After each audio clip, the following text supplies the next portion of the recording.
जिंदगी लाहौर की गलियों में शुरू हुई थी, लेकिन मेरा आखिरी सफर कराची की एक पुरानी हवेली में खत्म हुआ। मैं शहरयार, एक फिल्म मेकर था और मुझे पुरानी और डरावनी कहानियों का शौक था। मेरे दोस्त मुझे कराची की एक पुरानी हवेली के बारे में बताए, जो उनके घर के नजदीक थी। कहते थे कि वहां रात को कुछ अजीब घटनाएं होती हैं। मैं इन बातों को मजाक समझकर माना करता था, लेकिन दिल में एक अजीब सी उत्सुकता थी।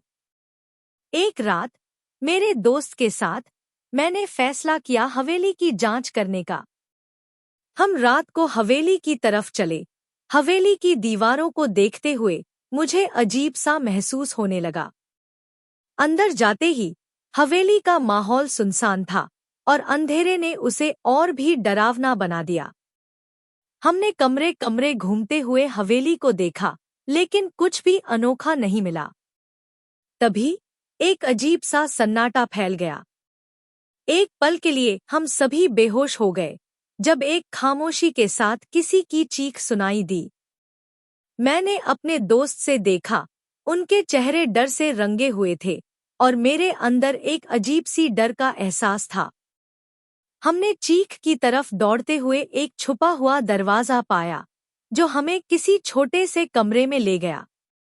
कमरा अंधेरा था, लेकिन किसी अनोखी रोशनी ने उस जगह को रोशन किया।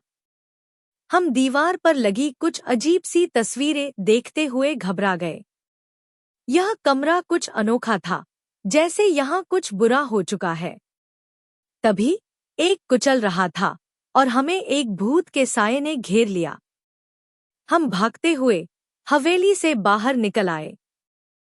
पर उस रात के बाद हवेली का डर और मजाक मेरे दिमाग से नहीं जाता।